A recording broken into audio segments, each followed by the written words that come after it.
আলাইকুম শুধু দর্শকবৃন্দ, সারা পৃথিবীর বিভিন্ন জায়গা থেকে যারা আমাদের শুনছেন তাদেরকে জানাচ্ছি সালাম ও শুভেচ্ছা প্রবাসী সংহতির পক্ষ থেকে। আমি সাইমা খাতুন, আমি একজন প্রবাসী লেখক ও নৃবিজ্ঞানী। আজকে আমরা প্রবাসী সংহতিতে নিয়মিতভাবে যে আলোচনার কথা ভেবেছি, পরিকল্পনা করেছি, তারই অংশ হিসেবে আজকে আমরা একটি বিষয়ে আলোচনা করব।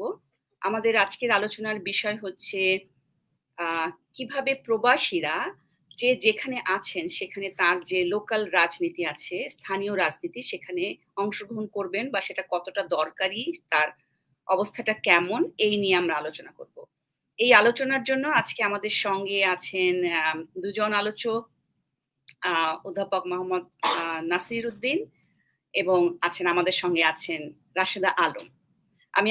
আমরা সবাইকে শুভেচ্ছা জানাচ্ছি, আপনাদেরকেও শুভেচ্ছা জানাচ্ছি, এবং দর্শকরা আমরা আশা করব যে আমরা এই বিষয়ে খুবই দরকারি যে বিষয়গুলো আমাদের সামনে এখন আছে সেই বিষয়ে আমরা একটি প্রাথমিক আলোচনা শুরু করতে পারবো। আমার মনে হয় আমি শুরু করতে পারি রাশেদা আপা, আপনার দিক থেকে। অনেক এবং আপনার অনেক চিন্তা আমরা বিভিন্ন সময়ে জানতে পেরেছি। আপনি যদি আমাদের আলোচনা শুরু করেন যে আমরা যারা প্রবাসে আছি বাংলাদেশিরা, আমরা জানি যে আমরা 1 কোটির উপরে প্রায় 1.5 কোটির মতো অনুমান করা হচ্ছে যে আমরা প্রবাসীরা আছি। আমরা যে পৃথিবীর বিভিন্ন জায়গায় আছি সেখানে আমরা কিভাবে করে এমন কিছু পজিটিভ অংশগ্রহণ করতে পারি বা করছি কিনা, করতে পারি কিনা, কি করতে পারি, সে ব্যাপারে আপনার ভাবনা আমরা জানতে চাইবো। রাশেদা আপা। আসসালামু আলাইকুম, আমি রাশিদা আলম। আমি খ্রিস্টিয়ান ডিওরের HR এ চাকরি করি অ্যাজ আ প্রফেশন।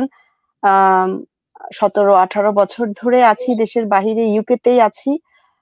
আমি আপু পৃথিবীর যেখানেই যাই না কেন আমি বাংলাদেশি। হ্যাঁ, আমি বাংলাদেশি খাবার খাই, বাংলাদেশি কালচারটাকে আপহোল্ড করতে পছন্দ করি, and I am very proud Bangladeshi. আমার মেয়েরাও বাচ্চা কাচ্চারাও বাংলাদেশি।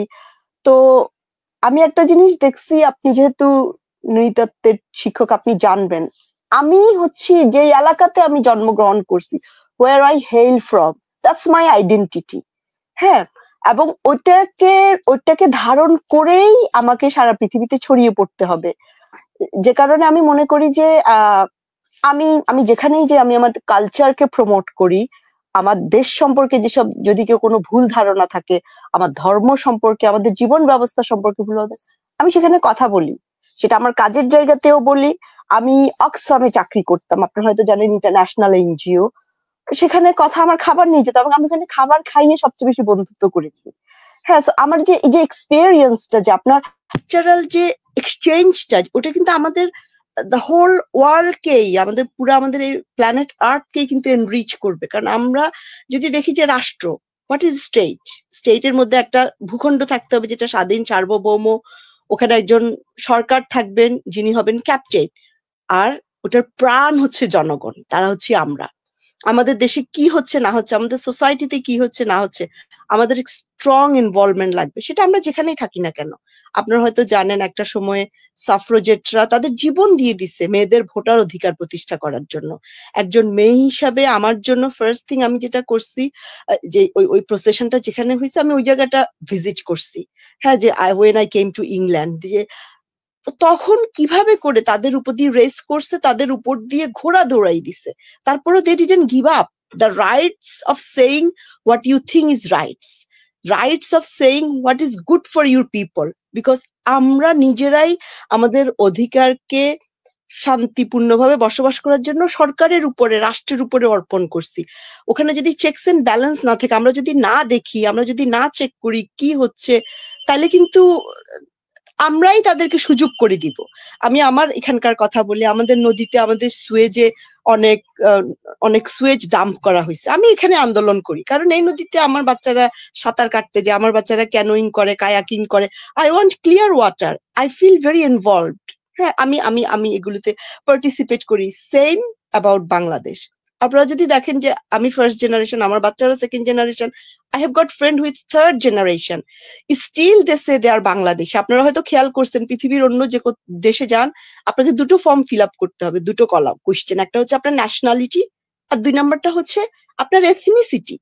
ওই এথনিসিটিটাতেই হচ্ছে আমার আমার একাত্মতা। হ্যাঁ, আমি মনে করি যে দ্যাট ইজ মাই রুট, এবং আমি এটাকে প্রমোট করার জন্য, পার্টিসিপেট করার জন্য অলওয়েজ সবসময় ছিলাম, এখনো আছি এক পায়ে দাঁড়িয়ে থাকার জন্য। আপনারা যদি দেখেন জুলাই আগস্ট মাসে আমাদের দেশে যে ম্যাসাকারটা হয়ে গেল, ওরা কিন্তু আজ পর্যন্ত ওরা কিন্তু ওদের ওদের সাপোর্টারদের মধ্যে কোনো রিমোর্স, যে একটা দুঃখ প্রকাশের কোনো কিন্তু আমরা লক্ষণ দেখি না।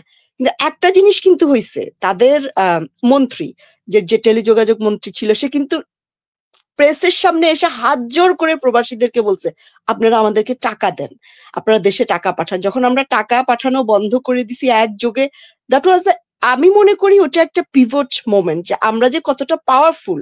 যদিও আমরা পৃথিবীর বিভিন্ন জায়গায় ছড়াই ছিটাই আছি, যে যার মতো করে যার ক্যাপাসিটি বেস্টটা করার চেষ্টা করছি। অবভিয়াসলি আমরা we want to serve our self, our family, but দিনের শেষে কিন্তু এটা খুব একটা পাওয়ারফুল এলিমেন্ট। ওখানে দাঁড়িয়ে থেকে আমরা ভোট দিতে পারি না। হ্যাঁ, ওই জিনিসটা আমাকে খুব হার্ট করে, যে ভোটিং রাইটস এর জন্য আমরা জীবন দিলাম, ওই রাইটসটা আমি এখানে প্র্যাকটিস করতে পারছি, কারণ আমি কমনওয়েলথ এর সিটিজেন হিসাবে the very first moment I came here, আমাকে আমি সমস্ত ডকুমেন্টেশন ক্লিয়ার হওয়ার সাথে সাথে I register for vote, because that's what matters. এই আমাদের এখানে লাস্ট ইলেকশনের সময় there is a like a question, which one of them political parties sticking most of the things that I want a government to run. ওটা সে যদি একটা ভোটও পায় স্টিল আমি ওখানে ভোটটা দেব, কারণ দ্যাট ম্যাটার্স। যে ওই ইস্যুতে 10 জন লোক 10,000 লোক কথা বলছে, এবং এই কথা বলতে পারার রাইটসটা কিন্তু খুব ইম্পর্টেন্ট, যেটা যদি বাংলাদেশের কথা বলি 15-16 বছর ধরেই ছিল না। ঠিক আছে, ওইটার কথা ওইটা না বলি। 1971 সালে বাংলাদেশের যখন বাংলাদেশ স্বাধীন হয়, পাকিস্তান যখন হলো 1947 সালে, আমার ওই ভূখণ্ডটা সবচেয়ে অশিক্ষিত ছিল। ঠিক আছে, সবচেয়ে পশ্চাৎপদ মুসলমানরা ছিল। অথচ দেখেন তারাই কিন্তু উইদিন 24 ইয়ার্স তারা কিন্তু ঠিকই দাঁড়াই গেছে। তারা কিন্তু তাদের এই যে আত্মিকতা, যে আমার দেশের জন্য আমাকে দাঁড়াতে হবে, আমরা ফাইট করলাম, আমাদের ভোট দেওয়ার অধিকার থাকতে হবে। 71-এ আমরা সেটা অ্যাচিভ করলাম। তারপরে কি হলো, যেই পলিটিক্যাল পার্টিকে আমরা এতটা সাপোর্ট করে, যাদের আমব্রেলার নিচে এসে আমরা আমাদের দেশের আম জনতা সবাই মিলে পার্টিসিপেট করে আমরা স্বাধীনতাটা নিলাম, কারণ আমরা ওই যে ছেড়ে দিলাম, আমাদের মধ্যে চেকস এন্ড ব্যালেন্স ছিল না। আমরা আমাদের রাইটসটা যে মুহূর্তে ছেড়ে দিলাম, আমরাই কিন্তু আবার বাখরা হয়ে গেলাম। ঠিক আছে, আমাদের দেশের মানুষের 30,000-কে মেরে ফেললো, আমাদের দেশের মানুষকে না খাওয়াইয়ে মারলো, আমাদের দেশের সেই রাষ্ট্রপ্রধান তার 55তম জন্মবার্ষিকী পালন করার জন্য 55 পাউন্ডের কেক কাটলো। ঠিক আছে, কিন্তু আমাদের দেশের মানুষ না খেয়ে মরে যাচ্ছিল। ওটা নিয়ে কিন্তু কোনো কথা হয় না, কারণ আমরা ছেড়ে দিছি। আমি ওই ছেড়ে দেওয়াটার এগেইনস্টে। আমি চাই যে আমাদের পার্টিসিপেট করতে হবে, আমাদের ইনভলভমেন্ট থাকতে হবে, কারণ এটা আমাদের দেশ। অবশ্যই আমরা যেখানে থাকি না কেন, আমরা অবশ্যই এই বিষয়গুলো বিবেচনায় রাখবো, এবং আমরা যে পৃথিবীতে ছড়িয়ে পড়েছি এখন, আমরা যে এখন বাংলাদেশের বাইরে যেই জায়গাগুলোতে আছি, সেই জায়গাতে আমরা দেখছি কি যে আমাদের যেই দেশগুলোতে আমরা আছি সেই দেশের একটা বিশেষ পরিস্থিতি আমাদেরকে ডিল করতে হচ্ছে। আমার সাথে অধ্যাপক নাসিরের অনেক সময় কথা হয়েছে এইসব বিষয়ে, যে আমরা বাংলাদেশিরা যখন ডায়াসপোরা, আমরা যখন ইউরোপ, আমেরিকা, অস্ট্রেলিয়া বা মধ্যপ্রাচ্যের বিভিন্ন দেশে আমরা কাজ উপলক্ষে, লেখাপড়ার কারণে, বিভিন্ন কারণে, ব্যবসা উপলক্ষে যখন আমরা আছি, স্থায়ীভাবে বা অস্থায়ীভাবে আছি, আমরা তখন বাংলাদেশিদের ক্ষেত্রে দেখা যাচ্ছে যে বাংলাদেশিরা কি এই যার যে অবস্থানে আছেন, যে জায়গাটা আছেন, তার যে স্থানীয় রাজনীতি, লোকাল পলিটিক্সে কি ইনভলভ হচ্ছেন? এখন সেই ইনভলভ হওয়াটার গুরুত্বটা কতটুকু?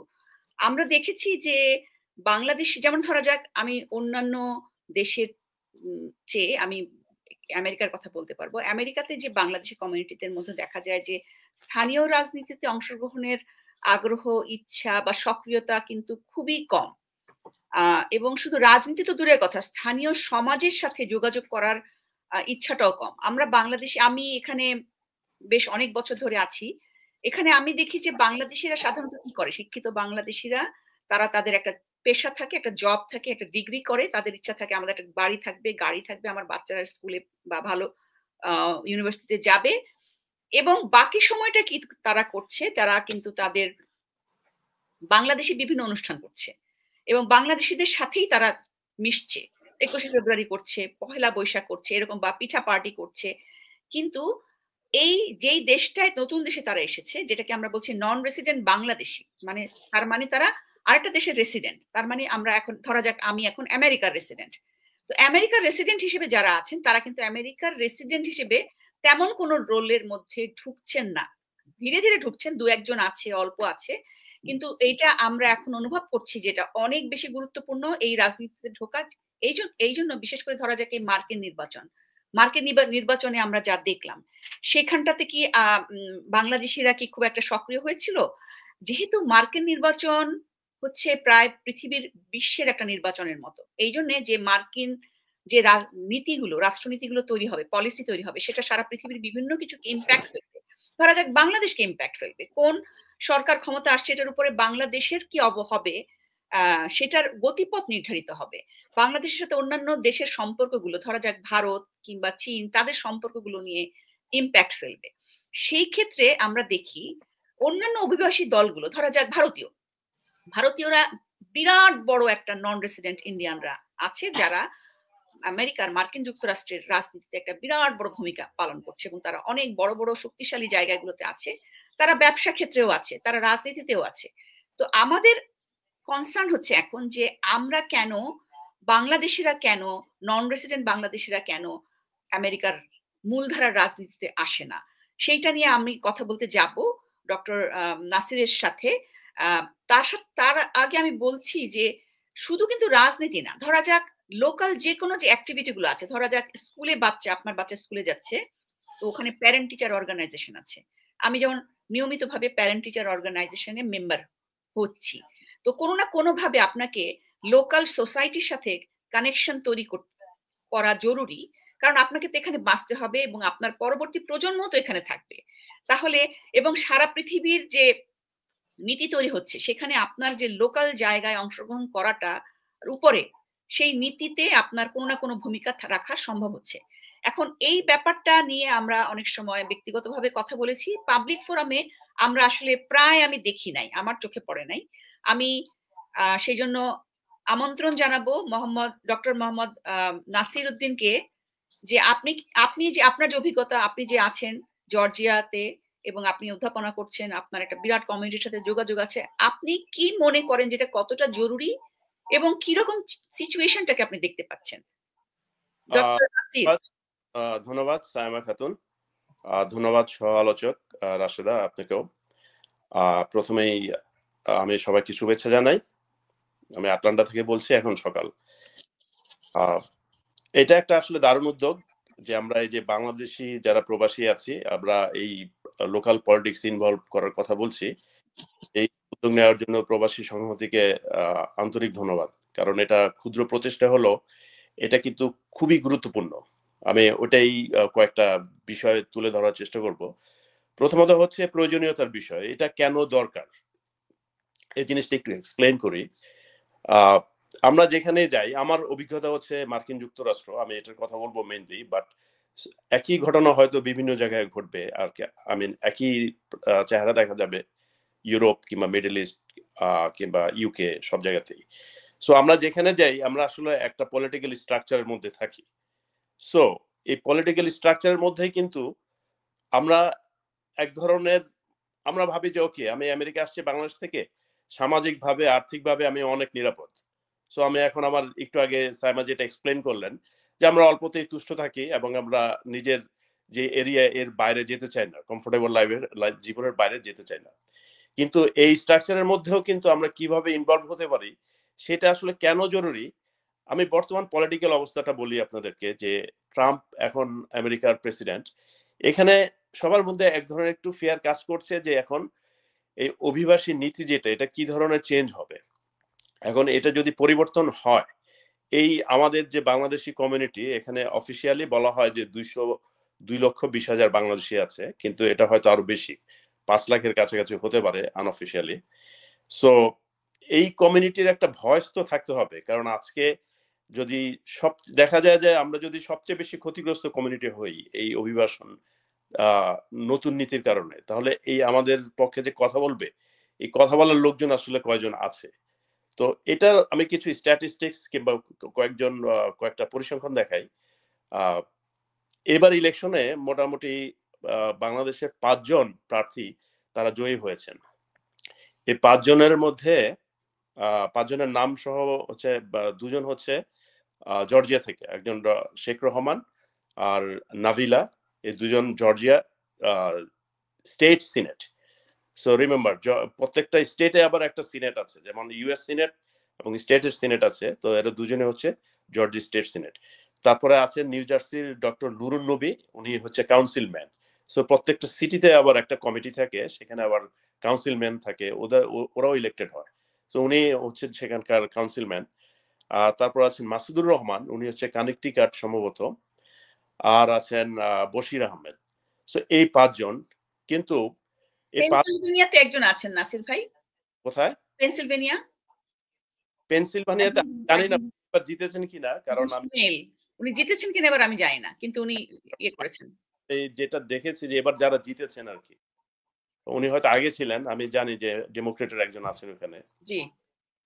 সো মোটামুটি যদি আমরা এই 5 জনের কথা বলি, এর মধ্যে নাভিলা হচ্ছে নিউ জেনারেশন, বাকিরা কিন্তু হচ্ছে মোটামুটি আমাদের কিংবা আমাদের সিনিয়র জেনারেশন। আমি জেনারেশনটা এই কারণেই বললাম যে আমরা যদি কিছু করার প্ল্যান থাকে, আমাদের কিন্তু এখন ফোকাস করতে হবে আমাদের ফিউচার জেনারেশনের উপরে। সো আমাদের কিছু আত্মসমালোচনা আছে যেটা সাম একটু আগে করলেন, কিন্তু ওগুলো সরিয়ে রাখলেও আমি বলবো যে আমাদের ফোকাস করা উচিত নিউ জেনারেশনের উপরে। কারণ আমরা যারা বাংলাদেশ থেকে আসছি, তাদের চিন্তা চেতনার ক্ষেত্রে অনেকটা যে লোকালি আমরা সবসময় আওয়ামী লীগ বিএনপি এগুলাই ক্যারি করতে থাকি, এবং বাস্তবতা হচ্ছে যে এটা কিন্তু সব জায়গায় একই চিত্র আমরা দেখতে পাবো, আটলান্টা কিংবা নিউ ইয়র্ক কিংবা লন্ডন, যেখানে হোক। আমরা পলিটিক্স মানে বলতে বুঝি যে এখানে আওয়ামী লীগ বিএনপি পলিটিক্স করা এবং একজন আরেকজনের বিরুদ্ধে মানে কি বলা যায় যে অপবাদ তৈরি করা, কিন্তু এটা আসলে না। আমরা যদি মেইন স্ট্রিমে ঢুকতে না পারি, আমাদের যে ইন্টারেস্টটা কে রক্ষা করবে? কেউ কিন্তু কমিউনিটি হিসাবে আমাদের পক্ষে কথা বলতে আসতে হবে না। এই পৃথিবীর রিয়েলিটি হচ্ছে আমার নিজের কথা, আমার নিজের অধিকারের কথা আমার নিজেকেই বলতে হবে। কিন্তু আনফরচুনেটলি আমাদের একটা ব্যাপক সংখ্যক লোক বাইরে থাকলেও আমাদের মূল যে প্রবলেম সেটা হচ্ছে আমরা মেইন স্ট্রিমের পলিটিক্সে ঢুকি না। এখন মেইন স্ট্রিমের পলিটিক্সটা আসলে কি? সামে একটু আগে বলেছেন যে এখানে যেমন স্কুলে নির্বাচন হয়, এটা শুধু স্কুলে না, আমি আমেরিকার কথা বলি। আমেরিকায় প্রত্যেকটা শহরে মানে প্রত্যেকটা স্টেটে অনেকগুলো কাউন্টি থাকে, কাউন্টির মধ্যে আবার অনেকগুলো সিটি থাকে, এবং এই সিটি কিংবা কাউন্টিতে যত অফিসিয়াল আছে তারা কিন্তু সবাই নির্বাচিত। এবং এই নির্বাচন অনেক সময় দেখা যায় যে, আমি আমাদের কাউন্টির কথা বলি, এখানে নির্বাচিত হয় সব সময় সাদা বয়স্ক পুরুষ লোকেরা, কারণ হচ্ছে তাদের অপোজিটে আর কোনো প্রার্থী থাকে না। অথচ আমাদের এই কাউন্টিতে আবার 60% লোক হচ্ছে ইমিগ্রেন্ট। সো এটা একটা জেনারেল প্রবলেম। আবার এটা একটা কিন্তু সুযোগ, কারণ অনেক পদে দেখা যায় যে কোনো মানে মানে 2 জন ক্যান্ডিডেট থাকে না, অটোমেটিকলি তারা নির্বাচিত হচ্ছে। সো এই জায়গাগুলোতে ফিল আপ করা মানে এইখানে গেলে কিন্তু আস্তে আস্তে মানুষের হচ্ছে ভয়েস তৈরি হবে। কারণ আমি তো জানি না, আমি একটা সিটিতে একজন বাঙালি, এখানে আমাদের একটা সিটি আছে প্রচুর বাঙালি থাকে, এখন ওই সিটিতে যদি কোনো ধরনের অনিয়ম হয়, আমাদের পক্ষে কথা বলার কেউ নাই। আমাদের কমিউনিটির বিরুদ্ধে যদি কোনো অনিয়ম হয়, আমাদের পক্ষে কথা বলার কেউ নেই। কিন্তু দেখা যাবে যে আমাদের পক্ষে বলতেছে হয়তো একজন ভারতীয় কর্মকর্তা, বিকজ হচ্ছে যে they see us as like the Indian. আমরা তো আলাদা আইডেন্টিটি করতে পারি না, ইন জেনারেল আমাদেরকে দেশি বলা হয় অথবা ইন্ডিয়ান বলা হয়। সো এটা আমি একটা বললাম যে কাউন্টি কিংবা সিটি। তারপরে আপনি যদি দেখেন যেটা যে স্কুলের কথা বললেন, অথবা আপনি যদি সাব ডিভিশন গুলো দেখেন, ওইখানে দেখবেন যে কমিটি থাকে কিন্তু HOA, সেখানেও কিন্তু আমরা পার্টিসিপেট করতে পারি। ওই যে যেটা বললেন যে আমরা কমফোর্টেবল লাইফের বাইরে যেতে চাই না, সন্ধ্যার সময় আসার পর আমরা শুধু দাওয়াত খেতে পছন্দ করি।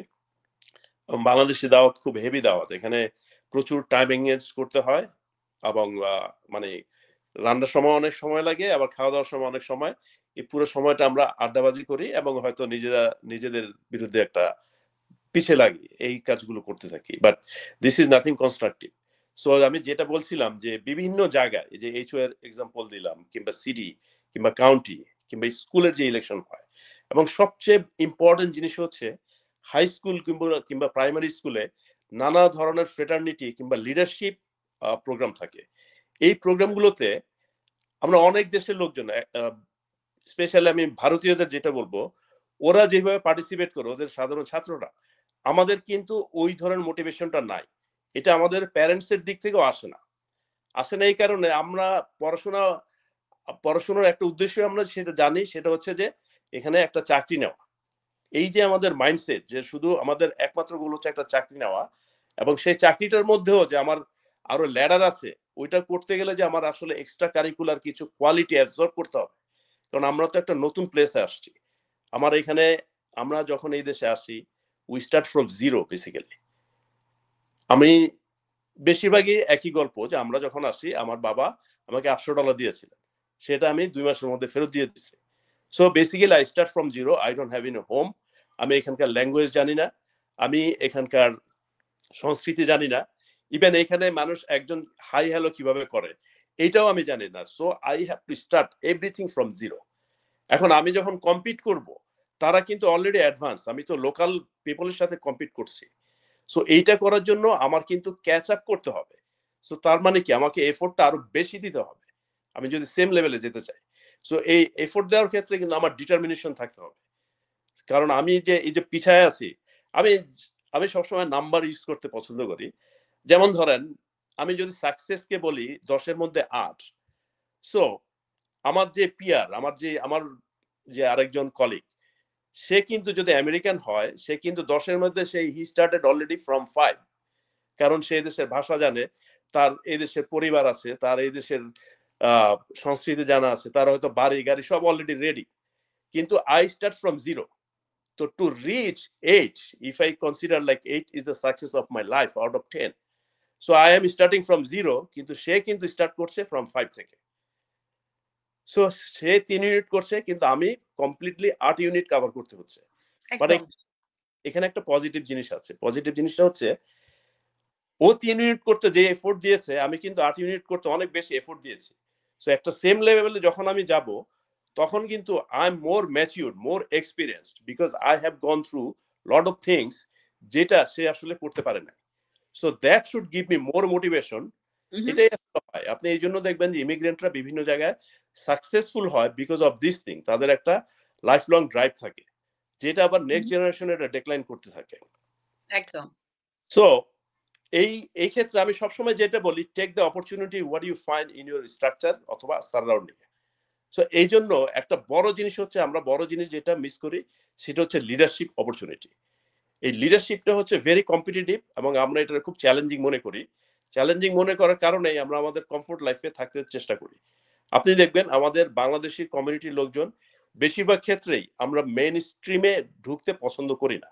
এটার একটা কারণ হচ্ছে আমি জানি না, এটা এক ধরনের হয়তো রিলিজিয়াস রেজিস্ট্যান্স থাকতে পারে, অথবা কালচারাল একটা ডিফারেন্সের কারণে, যে আমরা মনে করি যে না আমরা একটু ডিফারেন্ট।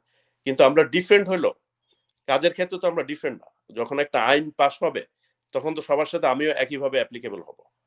সো আমাদের কিন্তু পুরো বিষয়টা হচ্ছে রিথিঙ্ক করতে হবে, যে আমাদের যে মাইন্ডসেট, স্পেশালি নিউ জেনারেশনের দিকে, যে ওরা যেন শুধুমাত্র পড়াশোনা না, এখানে স্কুলের যত ধরনের পার্টিসিপেশন, এক্সট্রা কারিকুলার অ্যাক্টিভিটি আছে, ক্লাবিং থেকে, তারপর ফ্রেটার্নিটি ক্লাবগুলো, তারপর লিডারশিপ, ডিবেটিং ক্লাব, তারপর স্পোর্টস ক্লাব, সমস্ত জায়গায় কিন্তু ইলেকশন হয়।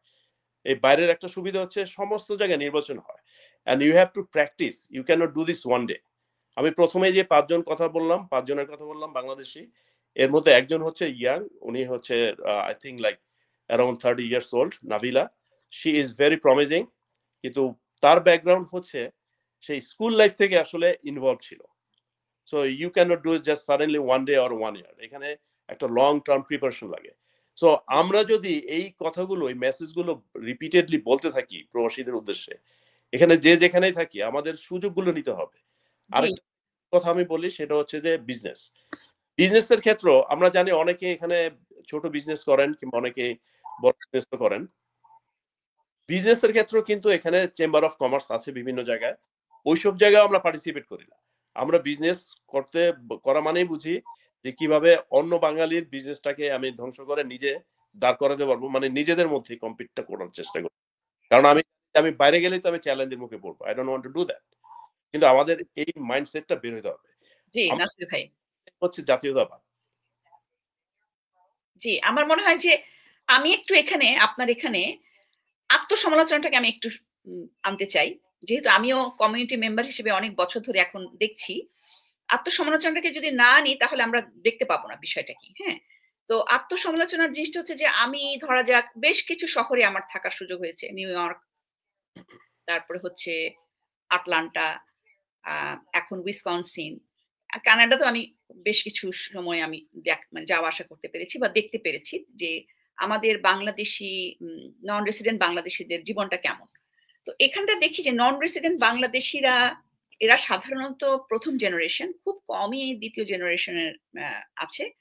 তো তাদের প্রথম কাজ, তারা আসলে খুবই ব্যস্ত থাকে বাংলাদেশি দিবস পালন করা বা বাংলাদেশি কোনো কিছু করা। তাছাড়া হয়তো বা কিছু সময় থ্যাঙ্কস গিভিং হয়তো করে। তো এইখানটা দেখা যায় যে মানে আমার কাছে খুবই অবাক লাগে। আমি এখানে একটা বাংলা স্কুল চালাই। 10 বছর হয়ে গেছে। তো বাংলাদেশীরা বাংলা শিখতে চায় না মোটামুটি। হ্যাঁ? তো মনে করে বাংলা শেখাটা কোনো কাজের হবে না। ধরা যাক অন্য দেশের মানুষরা কিন্তু তাদের ভাষাটা শিখছে। জার্মানরা শিখছে, ইন্ডিয়ানরা তাদের ভাষা শিখছে। কিন্তু বাংলাদেশীদের মধ্যে বোধহয় সবচাইতে কম আগ্রহ হচ্ছে বাংলা ভাষা শেখা। কারণ এটা কাজে লাগবে না এবং তারা তাড়াতাড়ি করে ইংরেজিতে ইন্টিগ্রেটেড হতে চায়। তারা চায় যে আমি তো কত তাড়াতাড়ি ইংরেজি ভাষাটা শিখে এখানকার স্থানীয় সংস্কৃতির সাথে মিলতে পারবো। আবার এটা আমার কাছে খুব অদ্ভুত লাগে। এটা ভাবে কিন্তু সত্যি কিন্তু কোনো সক্রিয়তা কিন্তু দেখি না লোকাল পলিটিক্স এ বা লোকাল সোসাইটিতে, লোকাল কমিউনিটির সাথে কোনো কানেকশন তৈরি করার চেষ্টা দেখি না।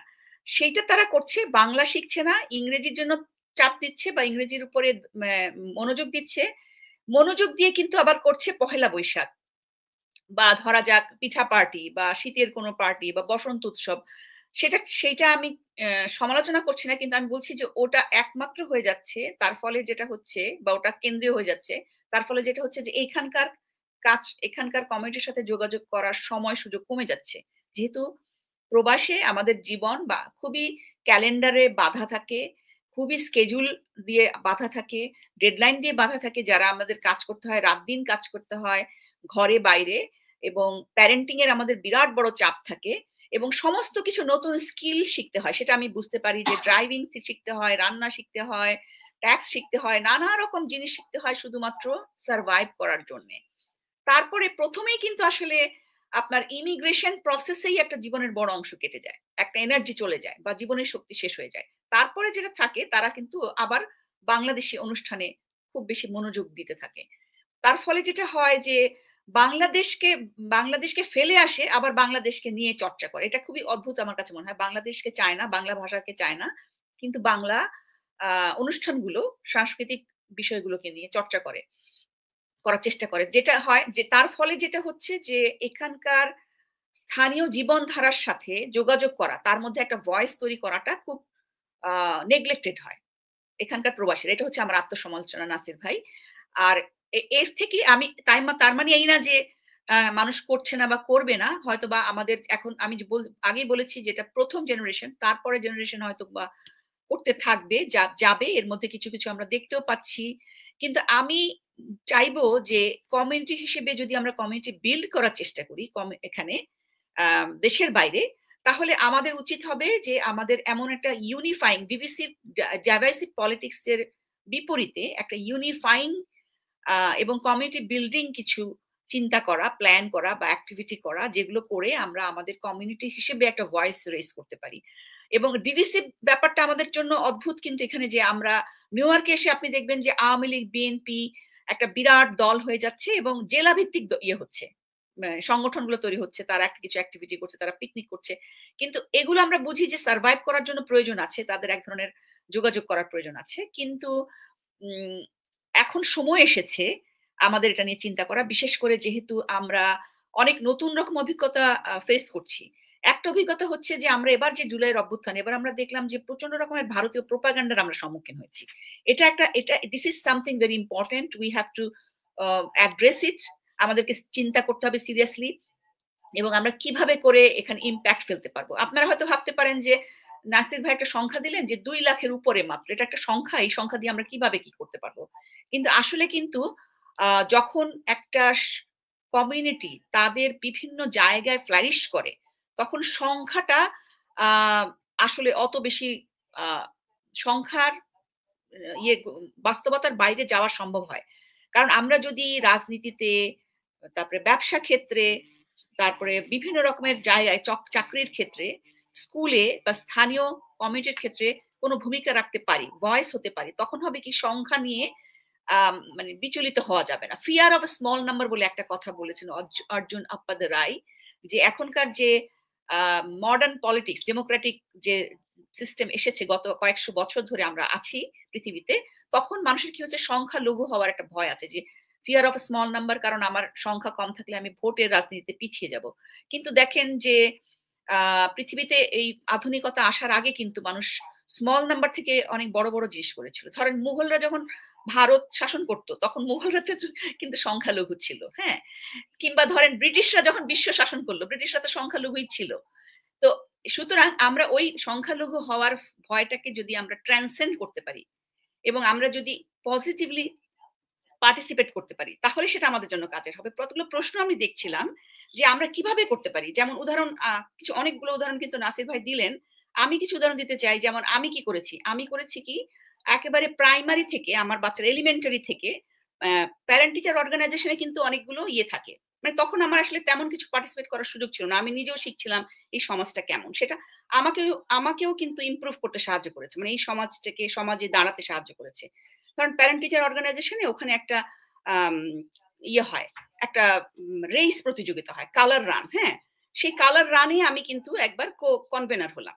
তো এরকম বিভিন্ন জায়গায় আপনি যখন কিছু হবেন, কিছু একটা পজিশনকে একসেপ্ট করবেন, ওরা কিন্তু একসেপ্ট করে, ওরা কিন্তু নেয়, ওরা ওই ব্যাপারে কিন্তু আমি কোনো বাধা দেখি না। তখন আপনি যখন ওটাতে ইনভলভ হবেন, তখন আপনার কিছু নেটওয়ার্ক তৈরি হবে, আপনার বন্ধুত্ব তৈরি হবে, আপনার লোকাল জায়গাতে আপনার একটা স্পেস তৈরি হবে। এবং নাসির ভাই বলেছেন, আমি বলবো যেমন আমাদের বেসাইড ভিলেজ আছে, এখন ভিলেজে কিন্তু সারাক্ষণ নানা রকমের ইলেকশন হচ্ছে, নানা রকমের পদ আছে, সিটি মেয়র না হোক, আপনি যদি ইয়েতেও ভিলেজের বিভিন্ন পজিশন গুলো নেন, সিটিতে কাজ করেন, কম্পিট করেন এবং নানা রকমের ভলান্টিয়ারিজম করেন, ভলান্টিয়ারিজম কিন্তু আমাদেরকে সাহায্য করবে এই সমাজে ঢুকে পড়তে। তো এইটা খুবই জরুরি, বিশেষ করে এখন হিন্দুত্ববাদী রাজনীতিটা এমন শক্তিশালী হয়ে আছে নর্থ আমেরিকাতে, যেখানে আমাদের অবশ্যই শক্তিশালী হয়ে দাঁড়াতে হবে। বিশেষ করে বাংলাদেশের বিরুদ্ধে যে প্রোপাগান্ডা গুলো আছে, এই ব্যাপারগুলোতে আমি মনে করি আমাদের খুবই জোরালো ভাবে তৎপর হওয়ার প্রয়োজন আছে। যেমন ধরেন আপনারা লোকাল পাবলিকেশন গুলোতে লেখালেখি করা উচিত, লোকাল যে আউটলেট গুলা, মিডিয়া আউটলেট, বা কথা বলা, যেমন রেডিওতে কথা বলা বা টেলিভিশনে কথা বলা। যেমন আমি আমার মেয়েকে উৎসাহিত করেছি, এবং আমার মেয়ে কিন্তু তার স্কুলে, মিডল স্কুলে সে স্টুডেন্ট কাউন্সিলের ইলেকশন করে প্রেসিডেন্ট নির্বাচিত হয়েছিল। সে ছিল একমাত্র মুসলমান মেয়ে, মুসলমান বলে কেউ ছিল না, একমাত্র মুসলমান যে কিনা তার স্টুডেন্ট কাউন্সিলে প্রেসিডেন্ট নির্বাচিত হয়েছে মিডল স্কুলে। তারপর হাই স্কুলে এসে তো হাই স্কুল আরো অ্যাক্টিভিটিতে আমি সবসময় এনকারেজ করি, এবং আমি এই উদাহরণটা এই জন্য বলছি যে আমি সকল মাকেও বা বাবা মাকে, প্যারেন্টদেরকে এই ব্যাপারে উৎসাহিত করবো যে আপনি আপনার সন্তানকে ঠেলবেন যাতে সে এই মেইন স্ট্রিমে একটা ভয়েস তৈরি করতে পারে। তো এখন আমি আবারও রাশেদ আপার কাছে যেতে চাইবো। রাশেদ আপা, আপনি বলেছেন যে বাংলাদেশের বিষয়ে কথা বলছেন, কিন্তু আমি বলতে চাই যে প্রশ্নগুলো আমরা পেলাম, কয়েকটা প্রশ্ন এসেছে, সেখান থেকে যদি আপনি লক্ষ্য করে থাকেন, সেখানে বলছিল যে আপনি কি কোনো এক্সাম্পল দিতে পারেন যে আপনি কোনো আপনার লোকাল পলিটিক্সে আপনার ইউকের ক্ষেত্রে কি কি করেছেন বা কিভাবে করা যেতে পারে, বা অন্যরা কিভাবে করেছে, যদি আপনি আমাদের কিছু উদাহরণ দেন তাহলে আমরাও অনেক সমৃদ্ধ হব। রাশেদ আপা। ধন্যবাদ আপা। এটা নাসির ভাই এবং আপনি যেটা বলেছেন আমি টোটালি একমত, যে আমরা আসলে ইন্টিগ্রেট হতে চাই না। আমি আমার পার্সোনাল এক্সপিরিয়েন্স বলবো, স্যাটারডে মর্নিং এ আমরা চলে যাই স্কাউটে। আমি আমার এলাকার লোকাল স্কাউট যেটা আছে, আমার বাচ্চাদের যেটা ছোট স্কাউট, আমি ওখানকার একজন লিডার। আজকে আমার বাচ্চারা কি করলো, একটা হ্যাম কমন বলে একটা জায়গা আছে, আমরা ওখানে ব্লুবেল পুঁতছি, আমি নিজে লিড করি, আরো অনেক প্যারেন্টসরা আসে। এটা একটা ভলেন্টিয়ারিং অ্যাক্টিভিটি। এই শীতের মধ্যে টেম্পারেচার 1 এর মধ্যে গিয়েও আমরা কাজটা করছি। আমি আপনাদেরকে বলি যে আমাদের local community, local politics, local ব্যাপারে ইনভলভমেন্টটা ম্যান্ডেটরি। এটা যদি না হয় আমরা সার্ভাইভ করতে পারবো না। জুলাইয়ের আন্দোলনের সময় আমি যত বেশি সাপোর্ট আমার সাদা কলিগদের থেকে পেয়েছি, আমার সাদা কলিগ আমাকে বলছে দেখো আমাদের পার্লামেন্টেরিয়ানরা প্রপোজাল করছে আলোচনা করার জন্য, আমাকে লিঙ্ক করছে, আমার প্রত্যেকটা পোস্ট এক্সে সাপোর্ট করছে। হ্যাঁ, সো ওই যে আমি ওখানে গেলাম, আমি ওটা আমাদের একটা রেগুলার ব্যাপার। বিশ্বাস করেন আমার বাচ্চা হচ্ছে একমাত্র এশিয়ান বাচ্চা। আমি ইউকের যে জায়গাটাতে থাকি এটা রিচমন্ড, যেটা হচ্ছে রিচ পিপলটা থাকে, ওরা সাধারণত বলে, অ্যাকচুয়ালি তা না। ইন্সপায়ারিং, পরিবেশটা ভালো, মানুষজন খুবই ওয়েলকামিং। তা আমরা স্কাউটটা করি, ওইটার ভিত্তিতে আমাদের অনেক বন্ধু বান্ধব আছে। আমরা ক্যানোয়িং করি, কায়াকিং করি, ক্যাম্পিং করি সবাই, এবং আমরা কাঠ, টুইগস পথ থেকে, জঙ্গল থেকে পিক করে আমরা কিলটে রান্না করে খাই, এটা সেটা করি। আমার বাচ্চাদের ইন্টিগ্রেশনের ক্ষেত্রে আমার মনে হয় যেটা খুবই বড় একটা ব্যাপার। হ্যাঁ, আর একটা জিনিস, আপনি যেটি স্কুলের কথা বলছেন, স্কুলের যে টিচার্স এবং প্যারেন্টস অ্যাসোসিয়েশন আছে, যে ভলেন্টিয়ারিং করে আমরা কেক সেল করি, আমরা এই অনুষ্ঠান সেই অনুষ্ঠানের আয়োজন করে আমরা কিছু টাকা তুলি, কিন্তু এতে করে কি হয়, আমাদের একটা স্ট্রং ভয়েস আছে।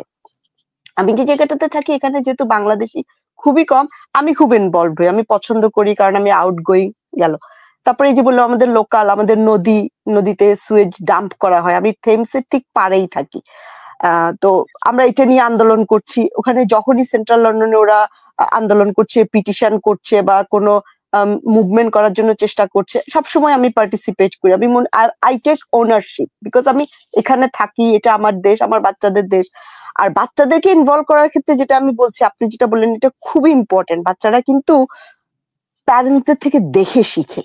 হ্যাঁ, প্যারেন্টসদের দেখে শিখে। ইয়েস, আমাদের স্ট্রাগল আছে, আমাদেরকে বিল পে করতে হবে, আমাদের কোনো প্যারেন্টাল সাপোর্ট নাই। আমার বাচ্চাটা ফার্স্ট রিসেপশনে ইয়ার 1-এ গিয়েই সে তার ক্লাস রিপ্রেজেন্টেটিভ হয়েছে, তারপরে তার ছোট বোনও হয়েছে, তারপরে তাকে আমি বুঝলাম যেটা হচ্ছে ক্লাস ক্যাপ্টেন। এখন আমার বড় মেয়েটা হচ্ছে ডাইভার্সিটি অ্যাম্বাসেডর, সে ডাইভার্সিটির ব্যাপারে কথা বলে। এখানকার স্কুলগুলো কিন্তু নার্চারিং, ওয়েলকামিং। আপনারা যদি দেখেন বাংলাদেশি অধ্যুষিত জায়গাগুলোতে কিন্তু ওরা খুব স্ট্রং। ফার্স্ট জেনারেশনরা আছে, যেমন ধরেন যে আমাদের টাওয়ার হ্যামলেটসে মিস্টার লতিফুর রহমান, উনি কিন্তু ফাইট করেই যাচ্ছেন। হ্যাঁ, তারপরে আমাদের 4 জন বাংলাদেশি এমপি আছেন, তারা যদিও সেকেন্ড জেনারেশন, বাট ওই যে যেটা বললাম যে আপনি যেটা বললেন যে আমরা পহেলা বৈশাখ করছি, আমরা বাংলাদেশি জিনিসগুলো করছি বলেই কিন্তু আমাদের মধ্যে এই বাংলাদেশিদের ব্যাপারটা কিন্তু আছে। আমরা কিন্তু we can not disconnect from it. হ্যাঁ, আমার বাচ্চাদের যখন ইন্টারন্যাশনাল ডে হয়, আমি যেদিন হাসিনা পদত্যাগ করলেন সেদিন আমি দেশে সেদিনই ল্যান্ড করার কথা ছিল, আমাদের প্লেন ফেরত পাঠাই দিছে, করলাম না। আসার সময় কিন্তু আমার বাচ্চারা সাইজ বড় হয়েছে, আমি বাংলাদেশি পতাকাওয়ালা টি শার্ট নিয়ে আসছি। আমার বাচ্চাদের গত বছর ইন্টারন্যাশনাল ডেতে তোমার দেশের পতাকাওয়ালা কিছু পরে যেতে হবে। আমার বাচ্চা পায়ের মানে ওদের সাইজ নাই, ওরা কি করলো, ওদের বাবার টি শার্ট পরে গেল, বাবার যে ক্রিকেটের টি শার্ট। ঠিক আছে, এই বলে ইট ডাজন্ট ম্যাটার। আমার বড় বাচ্চাটা বলে ইট ডাজন্ট ম্যাটার, আমাকে দেখতে হবে। ওরা কিন্তু আপনারা মানে ইউকের যে বাংলাদেশি ডিয়াসপোরা, ওটা কিন্তু কিছুটা বেশ পুরনো, ফলে ওরা বোধহয় জেনারেশনের দিক থেকে এই মানে কয়েক জেনারেশন চলে গেছে, যেটা আমাদের ইন্ডিয়া আমেরিকার ক্ষেত্রে একেবারেই নতুন ডিয়াসপোরা, সেটার অভিজ্ঞতাটা। এবং আপনাদের আইনসভাতে, পার্লামেন্টে অনেক উপস্থিতি আছে, লোকাল কাউন্সিলে অনেক উপস্থিতি আছে। আপনি যদি যান, আমার মেয়েরা, আমরা যাই, আমি আমার পার্সোনাল এক্সপিরিয়েন্সের কথা বলছি, আমি যদিও দূরে থাকি, মাসে একবার আমাকে হোয়াইট চ্যাপেল এরিয়াতে যেতেই হবে। ঠিক আছে, কারণ ওখানে রাস্তাঘাটের নাম বাংলায়, বুঝতে পারছেন, জিমের নাম বাংলায়, which makes us feel really good. আপনি যদি স্ট্রিট মার্কেটে যান, ভেন্ডার আছে সব দেশে, সাদারাও বাংলা বলবে, আপনার সাথে সিলেটি বলবে ওরা। ঠিক আছে, তারপর ওরা আমাকে স্পেসিফিক্যালি ওয়ার্ডিং বলবে যে, তো ইন্টিগ্রেশনটা নট ব্যাড। আমাদের যেটা সমস্যা হচ্ছে কি, আমি যেটা পার্সোনালি বুঝছি, আমাদের ইউকেতে যে কমিউনিটিটা এসছেন, ওনারা বেশিরভাগই সিলেট থেকে এসছেন। ঠিক আছে, তো এডুকেশনাল যে গ্যাপটা আছে ওটা কিন্তু খুবই বড়, আপনি যদি একটা বিরাট ইয়ে আছে, এবং এমন অনেক লেখকও আছে, যেমন মনিকা আলী ব্রিকলেন লিখেছেন, এবং লিটারেচারের ক্ষেত্রে বিভিন্ন জায়গায়, সংস্কৃতির ক্ষেত্রে কিন্তু অনেক বড় একটা ভূমিকা এবং শক্তিশালী ভূমিকা নিয়ে নিয়েছে। ব্যবসার ক্ষেত্রে কিন্তু রেস্টুরেন্ট গুলো বাংলাদেশি, আর আমেরিকাতে কি হয়, বাংলাদেশি রেস্টুরেন্ট গুলোকে ইন্ডিয়ান নাম বলতে হয়, কারণ হচ্ছে বাংলাদেশ হিসেবে যে আইডেন্টিটি সেটা দাঁড়ায়নি। তো আমরা আমাদের আলোচনাটা মানে এখন প্রায় শেষের দিকে নিয়ে আসছি। তো আমরা একটা জিনিস দেখি যে উদাহরণটা আমরা তুলনাটা টেনেছিলাম, নন রেসিডেন্ট ইন্ডিয়ানদের সাথে, যে সেখানে দেখা যাচ্ছে যে ইন্ডিয়ার সরকার কিন্তু নন রেসিডেন্ট ইন্ডিয়ানদের সাথে একটা বিরাট বড় যোগাযোগ রাখে এবং তাদেরকে একটা ভূমিকা রাখার জন্য সাহায্য করে, এবং এমন ভাবে তাদের সাথে সরকারের সাথে যোগাযোগ থাকে যেখানে নন রেসিডেন্ট ইন্ডিয়ানরা একটা বিরাট বড় শক্তিশালী ভূমিকা পালন করে আমেরিকার ভিতর থেকে ইন্ডিয়ান গভর্নমেন্ট সাহায্য করার জন্য। তো আমি কিন্তু নাসির ভাই কাছে এই শেষে, আমাদের অনুষ্ঠানের শেষে এই আলোচনাটা রাখতে চাচ্ছি যে আমাদের নন রেসিডেন্ট বাংলাদেশিরা এবং আমাদের সরকারের সাথে কোনো অ্যালায়েন্স তৈরি করে, যোগাযোগ তৈরি করে বা সংগঠিত হয়ে এমন কিছু আমরা করতে পারি কিনা এখানকার ভেতর থেকে, যেখানে আমরা বাংলাদেশের ব্যবসায়ী সমাজকে সাহায্য করা থেকে শুরু করে এমন কিছু পলিসিগুলো, যে পলিসিগুলো আসে যেটা বাংলাদেশের পক্ষে যাবে সেটাকে ঠেলা, এই কাজগুলোকে আমরা করতে পারি কিনা, কিভাবে করতে পারি, আমরা সেই যোগাযোগগুলো কিভাবে গড়ে তুলবো, সরকারের সাথে সরকারকে কিভাবে আমাদের গুরুত্বের সাথে নেবে। তো এই ব্যাপারে আমি নাসির ভাইয়ের কাছে যেতে চাই। নাসির ভাই, আপনি যদি একটু এই ব্যাপারটা আলোকপাত করেন। এটাই আমাদের শেষ প্রশ্ন হবে এবং এরপরে আমাদের যদি কোনো প্রশ্ন থাকে সেটা আমরা আলোচনা করব। নাসির ভাই, আপনাকে আনমিউট করতে হবে। ওকে, ধন্যবাদ। খুবই গুরুত্বপূর্ণ প্রশ্ন। আর সেই সাথে আমি আরেকটা প্রশ্ন উত্তর দেওয়ার চেষ্টা করব, সেটা হচ্ছে যে কাজটা আমরা কিভাবে করতে পারি। সো প্রথমে আমি সরকারের বিষয়টা আসি। আসলে গত 15 বছরের বাংলাদেশে যে সরকার ছিল অনেকটা না থাকার মতোই, কারণ হচ্ছে আমরা ইতিহাসটা জানি, তারা মোটামুটি লুটপাটের মধ্যেই বিজি ছিল। তো এখন যেহেতু একটা নতুন সরকার তৈরি হয়েছে, মানুষের আশা আকাঙ্ক্ষাটা হয়েছে, সো সরকারের একটা রোল প্লে করতেই হবে। বিকজ হচ্ছে যে পুরো জিনিসটাকে একটা ইন্টিগ্রেট করার ক্ষেত্রে কিংবা একটা অর্গানাইজ করার ক্ষেত্রে সরকারকে কিছু না কিছু হলেও একটা রোল প্লে করতে হবে। এখন সেটা কি করবে সেটা আবার ডিপেন্ড করে যে আমরা প্রবাসীরা কি করতে চাচ্ছি, আমরা কি পরিমাণ রেডি এটা করার জন্য। সো যে জিনিসটা actually complementary to each other, এটা করতে হবে। সো আমি কিন্তু ফোকাস করবো মেনলি আমাদের উপরে, কারণ আমরা সরকারের উপরে বসে থাকলে কাজ হবে না, বিকজ সরকার তো আসলে প্রবাসী না, আমরা থাকি বাইরে এবং আমাদেরকে নিজেদের বিল্ড করতে হবে। সো আমরা এটা কিভাবে করতে পারি এটার আমি একটা আলোচনা করি। আমার একটা অভিজ্ঞতা আমি শেয়ার করি, সেটা হচ্ছে আমি এখানে একবার একটা 21শে ফেব্রুয়ারির প্রোগ্রামে গেলাম। তো যে দেখলাম ওখানে লোকজন আলোচনা করছে এবং তারা সেখানে শেখ মুজিব কিংবা জিয়া এরকম কথা বলতেছে আর কি, আওয়ামী লীগ বিএনপি। সো আমি চিন্তা করে দেখলাম যে 21শে ফেব্রুয়ারি এটা একটা international mother language day. This is a very good selling point for us, কারণ ইন্টারন্যাশনালি আমাদের যে ক্রাইসিসটা হয় আমাদের নেক্সট জেনারেশনের, যেটা আমি নোটিস করেছি, যে তারা যখন স্কুলে যায়, মানে তারা যখন বাইরে যায়, তারা হচ্ছে একটা ভিন্ন কালচারের সাথে মিশে প্রতিদিন, বেশিরভাগ সময়টাই, এটা আমেরিকান হোক কিংবা ইউকে হোক, জার্মানি হোক। কিন্তু তারা যখন আমার বাসায় আসে, দেখে আমরা ভিন্ন ভাষায় কথা বলি, ভিন্ন খাবার খাচ্ছি।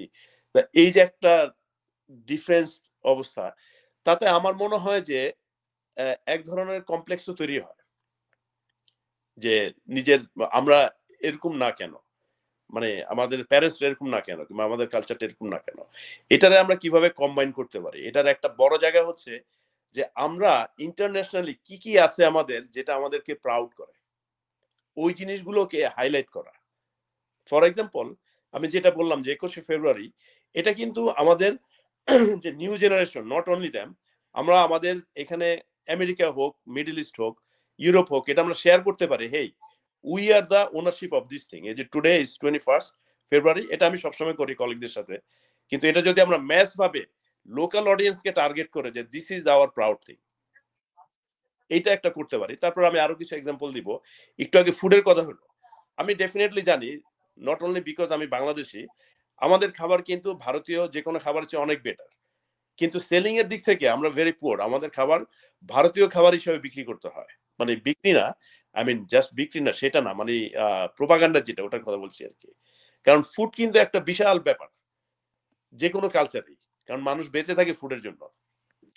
এখন এই সোশ্যাল মিডিয়ার যুগে ফুড একটা বিরাট ব্যাপার। সো এটা একটা বিষয়। তারপরে গত 15 বছরের কথা যেটা বললাম, আমি এখানে অডিয়েন্সদেরকেও প্রশ্ন করি, আপনারা কেউ সাইফুল আজমকে চেনেন? He is a very good pilot, one of the famous pilot, যে 3টা দেশের বীরশ্রেষ্ঠ। আমি কিন্তু আমার সেলিং পয়েন্ট গুলো বলছি। আমরা সাইফুল আজমকে চিনি না। আপনারা ডক্টর জামান নজরুল ইসলামকে চেনেন? হ্যাঁ, অনেকে হয়তো চেনেন, আবার অনেকেই চেনেন না। আমাদের কিন্তু একটা স্যাটেলাইট আছে। আমি চিন্তা করি ডক্টর জামাল নজরুল ইসলাম ছিলেন অ্যাস্ট্রোফিজিসিস্ট, এই স্যাটেলাইটটার নাম বাংলাদেশে যদি আমি একটা নামও প্রস্তাব করতাম, এটা তার নামে হওয়া উচিত ছিল, তাহলে মানুষ জানতে পারতো যে okay who is doctor Jamal Monirul Islam. তারপরে এফআর খানকে তো আমরা চিনি, কিন্তু এই যে নিউ জেনারেশন কয়জন চিনে এফআর খানকে?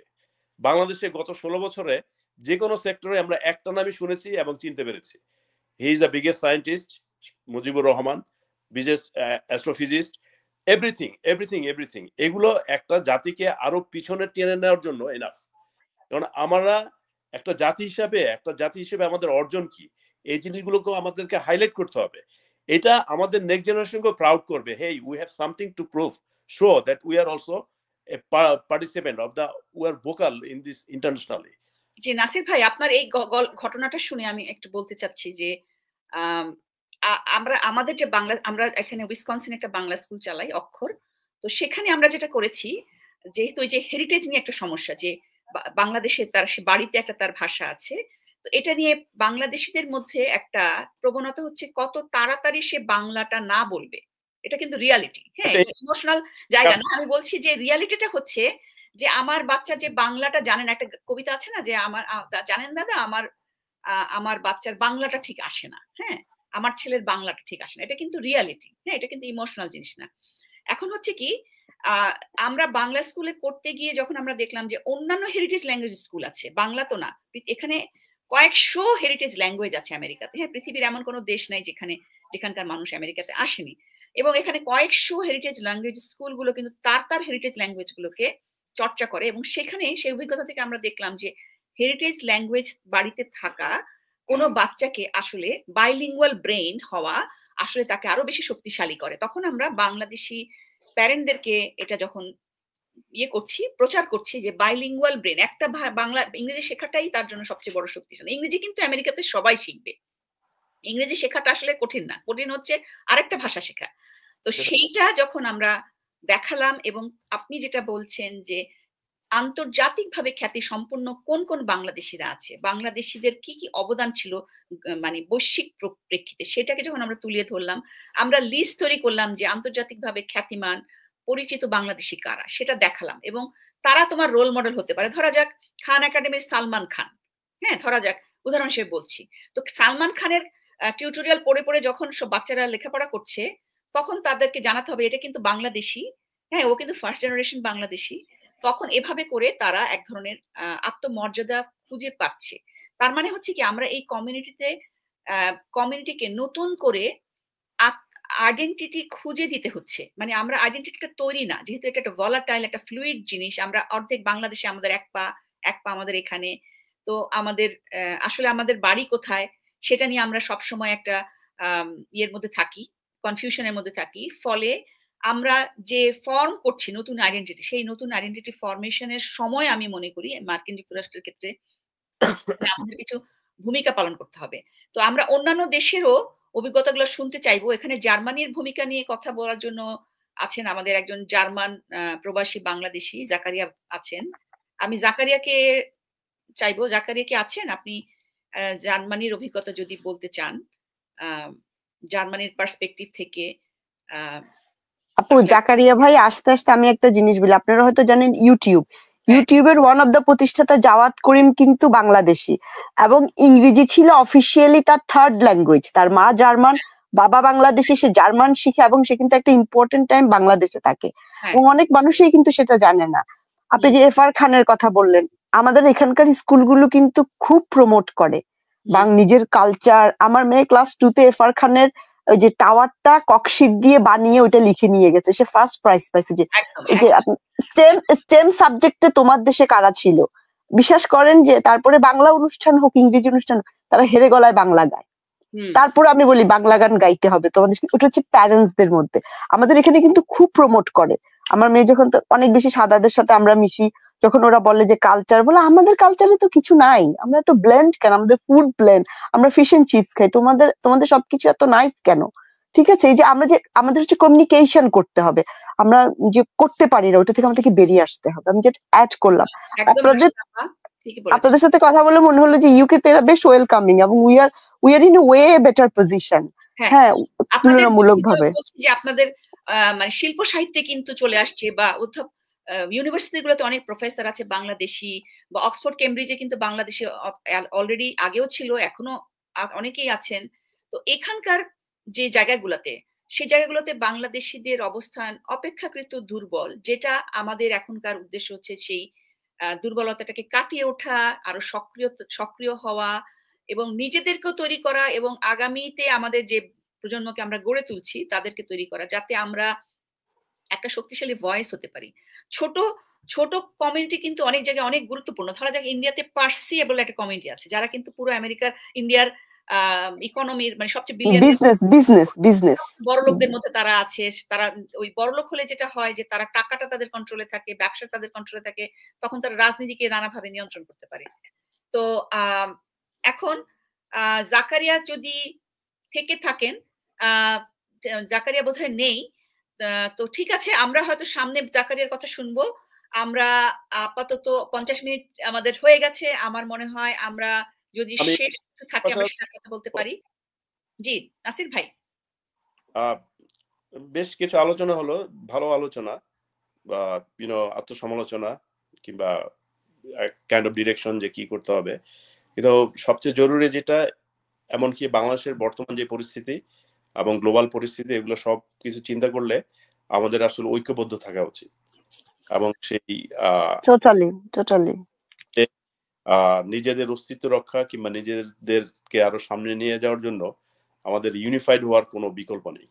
সো এই প্ল্যাটফর্মটা, এই যে প্রোগ্রাম করেছে আজকে এবং যেটা আরো হয়তো ফিউচারে করবে, আমি খুবই আশাবাদী যে আমরা এখান থেকে যে প্রবাসীদের, এমনকি বাংলাদেশের সমস্ত ঘটনায় আমাদেরকে ইউনিফাইড হওয়া এবং একটা ওয়ান ডাইরেকশনে যাওয়া, এই জায়গাটা আমরা তৈরি করতে পারবো, কারণ এটা এখন খুবই জরুরি। আমার শেষে একটা জিনিস বলি, যে বাংলাদেশের এই জুলাইয়ের মুভমেন্টের পরে আমরা যেটা দেখেছি, যে লড়াইটা শুধু বাংলাদেশে না, এটা বাইরেও এখন একটা লড়াই চলে গেছে। বিশেষ করে গ্লোবাল পলিটিক্সে বাংলাদেশ এখন সাবজেক্ট হয়ে গেছে, যে যেখানে ভারত, চায়না, আমেরিকা, রাশিয়া, বিভিন্ন বিগ প্লেয়ার্স আর ইনভলভড। সো লড়াইটা এখন শুধু আর বাংলাদেশের মধ্যে নাই, এটা বাইরেও চলে আসছে। So we have two front, I mean Eastern Front and Western Front. Absolutely. We don't want to do like all quiet on the Western Front. It's so far is all quiet on the Western Front.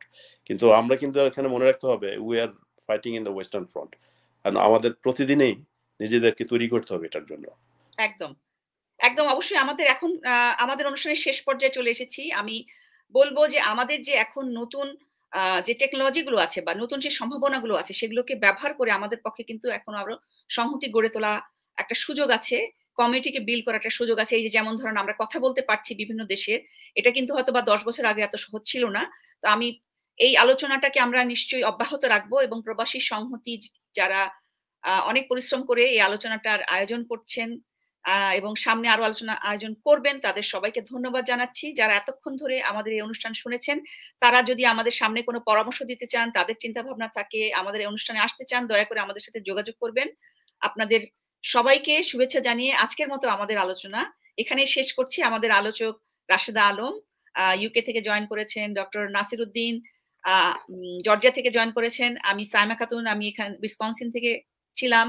আমি সবাইকে ধন্যবাদ জানিয়ে আজকের মতো অনুষ্ঠানটার এখানেই সমাপ্তি ঘোষণা করছি। ধন্যবাদ সবাইকে।